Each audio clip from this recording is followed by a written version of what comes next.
impacts are growing. What we wanted to do in this research, get a sense of really trying to understand what was going on with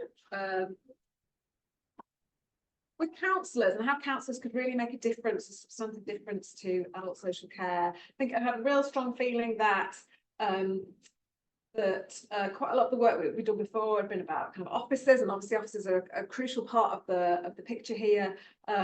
But really that councillors can make a big difference, obviously in the leadership, they make a big difference at the executive level, but also in wards, and a lot of the work that they do, which maybe isn't adult social care with capital letters, but actually is really important to that whole kind of bigger preventative space. So what we wanted to do in this project, next slide,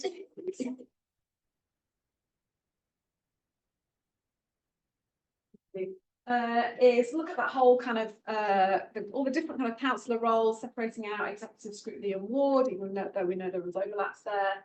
But it was to do some work, and we'd had such a good experience working with North West employers on other projects that we wanted to come up here and also link with North West ADAS and with the LGA and really try and make it an inclusive project. Next slide, please. So there's some of academics from different bits of the University of Birmingham, but we've also in the team Andrew and Sharon, Adrian and Joan that you've heard from this morning. So we did this a bit by looking at what had been written before, but there was not much. So a lot of what we did was really through talking to people. So that was partly through some of the kind of national stakeholders, by which we mean people from the LGA and organisations like that, but also getting out into 4 areas in the Northwest to speak to predominantly councillors, but also officers, people working in kind of citizen panels, just to get that sense of kind of what was going on in the Northwest. We did a bit of piloting of some of the resources, which we're going to show you later in the autumn, and we're now at the point of kind of finishing off and just kind of finalising those resources and getting a sense from you today, really, of how best to kind of get those out into the world. So in terms of what we found, next slide, please, and the next one as well. So it's clear that councillors are making a difference in this space, and that comes from all the different councillors. So if we think first about executive, next one, please. So these were some of the roles that people told us that executives, so those councillors who are on a part of cabinet, perhaps a portfolio holder for adult social care or some kind of health and care merged role, that these were some of the things that they were doing. And so we kind of bundled these together. We've got some nice postcards and things with all of these on, but so it's a combination of doing, some of it's about the championing of kind of really flying the flag for adult social care. Some of it's about the kind of networking and connecting role of really kind of knitting things together, because we know there's lots of resources out in the community which aren't necessarily always well used.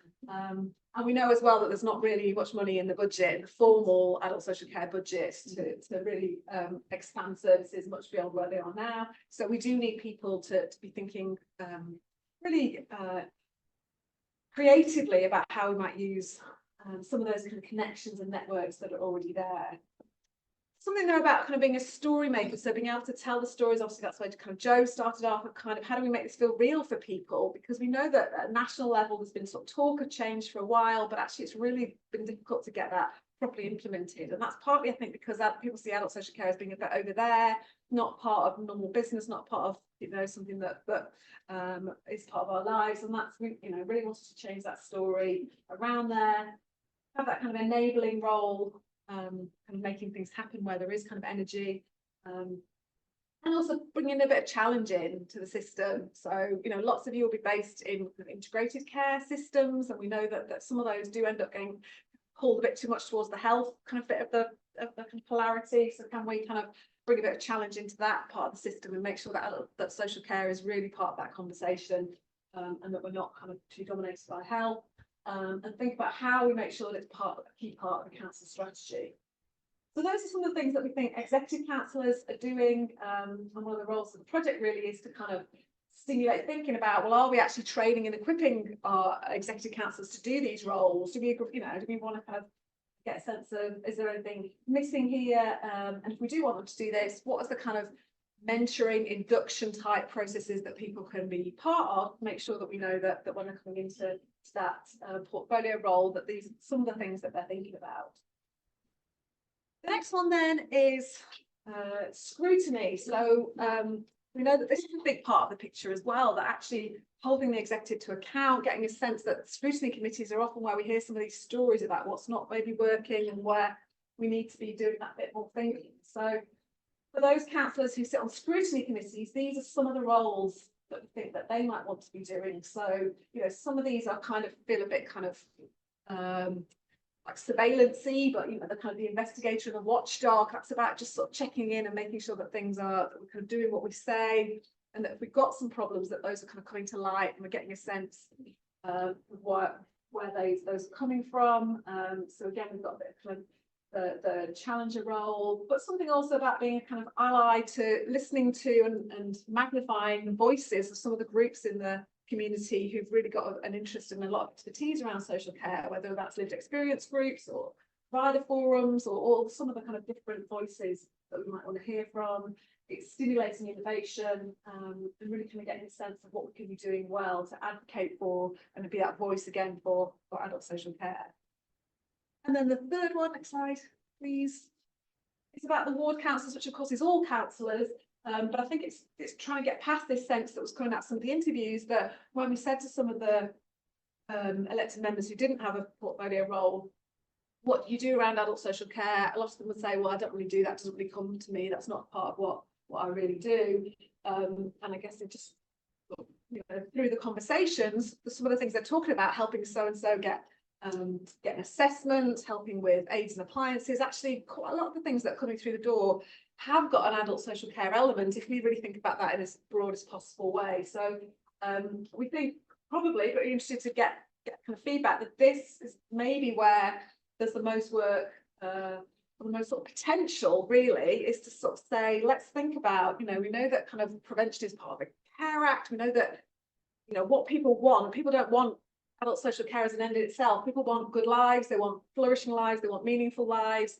And actually, there's a lot that ward councillors on the ground, connected into communities, can do to really help people to have those kind of lives. So I think this is the bit where we really feel if we can kind of do the sort of training and development for ward councillors, that we've got the most potential to make a difference, and maybe to, you know, in a resource scarce environment, really to deploy some of these resources that we've already got in a way that's more effective. So these are some of the things that people are saying that ward councillors can do. So some of it's around the kind of, again, sort of the story of sense making for people coming with a sense of, I've got something going on in my life and I can't really make it work, I don't quite know what I should be doing.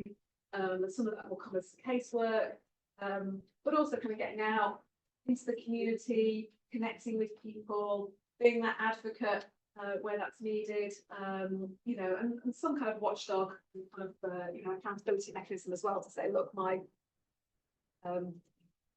this person in my locality, his resident's got a real problem, and I don't really feel like it's getting solved. How can we kind of, you know, what are the channels that we can use to really make a difference for people? So thinking much more broadly around, you know, what it is that makes great social care, and therefore what it is that makes good lives for people.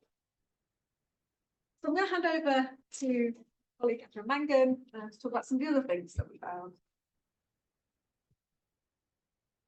So I'm the other Catherine. Nice to meet you all. So as Catherine said, our finding is that councillors, in particular ward councillors, are really well placed to make a difference in social care. And one of the reasons is that they provide a really important connection between residents, citizens and social care services. Next slide, please. So one of the reasons that they can do this is they're fantastic sort of network and relationship builders. They're people like, you know, they can, you know, work on the same level as citizens. So they're seen as, you know, from the same sort of background, from the same place. They already have that sort of resonance and that ability to build relationships. They're able to be the sort of the eyes and ears of their constituents. And they're also known in the community, you know, they're in the local shops, they held their you know, surgeries. in some local community spaces. So they're really like part of the community, and that means that people feel much more able to perhaps to talk to them, build relationships with them. They're also very well placed to empathise. They're quite often going through similar issues themselves.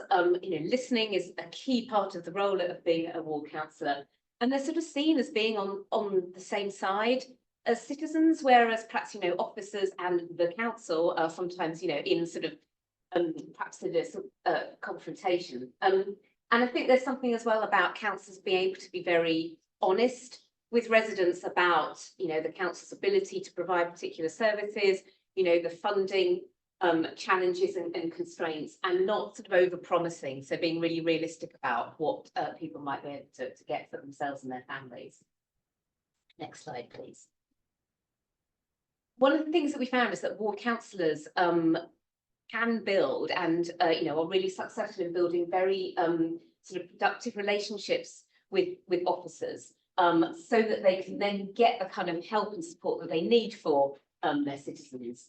And it's really important that ward councillors build those relationships sort of right from the start, rather than waiting till there's a sort of crisis with one of their residents and then they have to walk into the office and say, I really need someone to help me. So it's building that relationship, being respectful of the kind of constraints that officers are working in.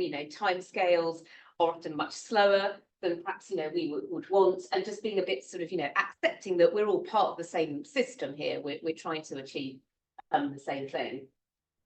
One of the things we found is that I think particularly for some ward councillors, they found social care issues quite scary, intimidating at times, and would just sort of send everything to officers. And actually, it's really about ward councillors being able to recognise, what are the key, really important things that I do need to get some officer help with, and what are those things that I might be able to support and shift on my own. And there's something about being part of, a sort of partnership, councillors and officers, and being respectful in that space and sort of giving feedback and thanks when things are going right.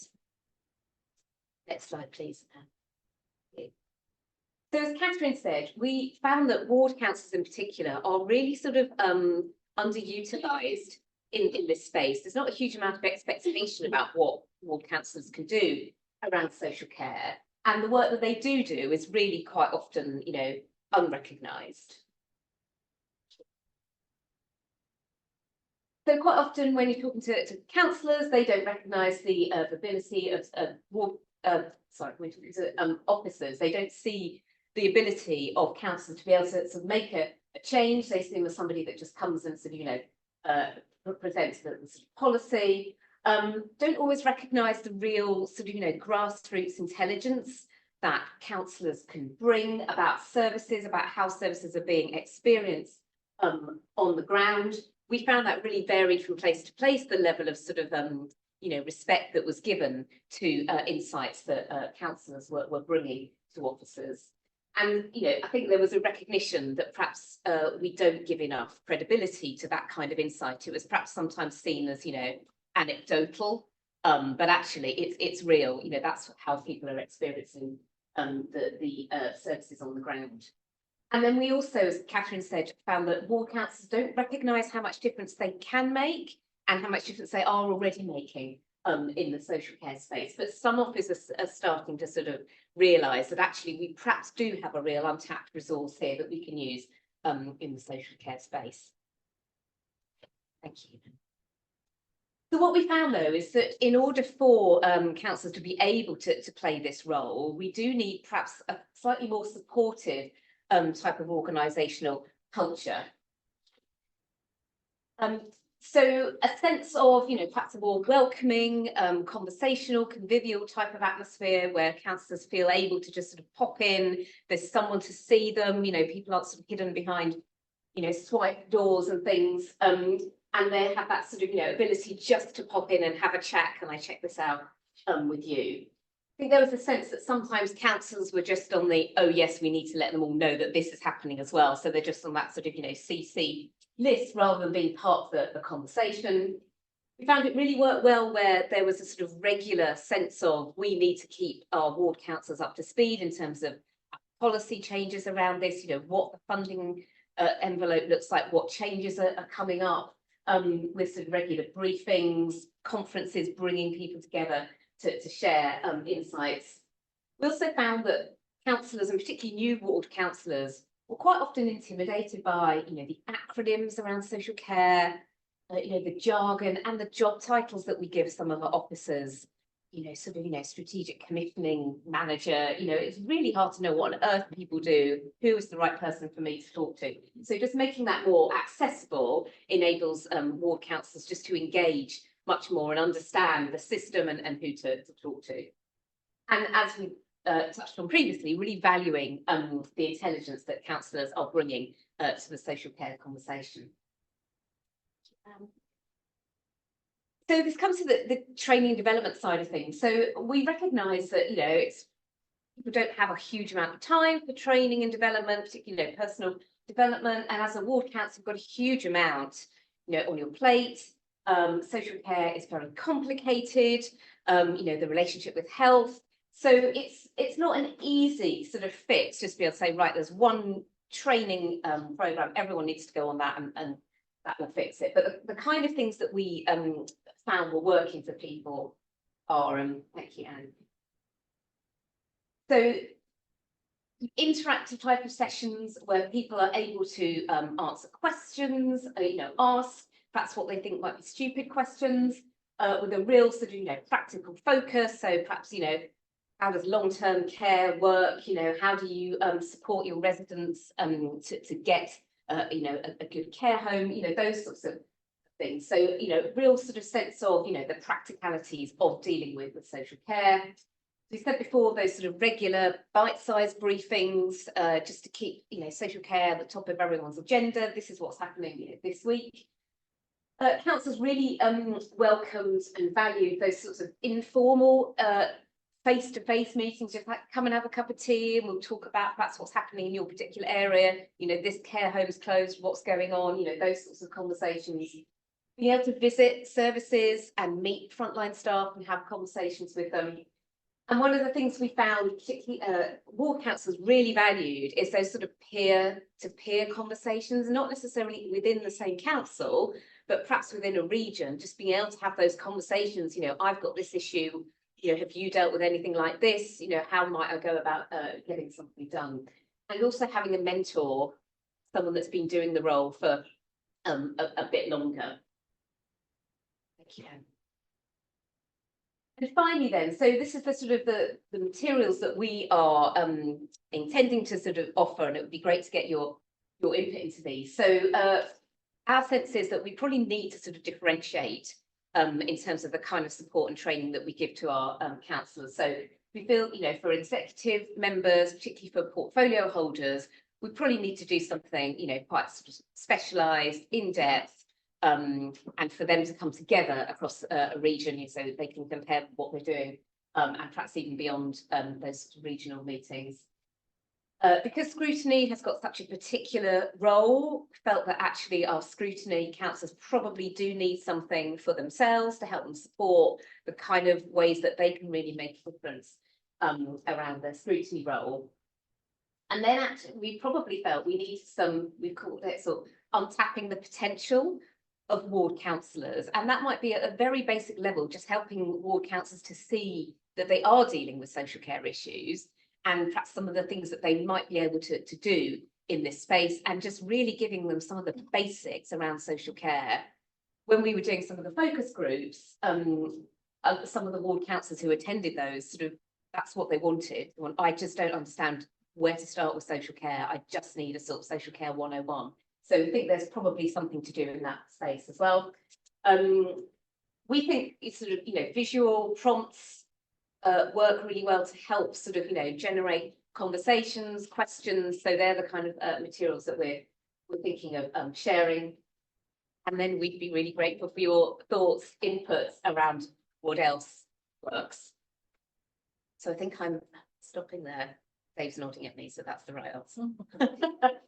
Thank you.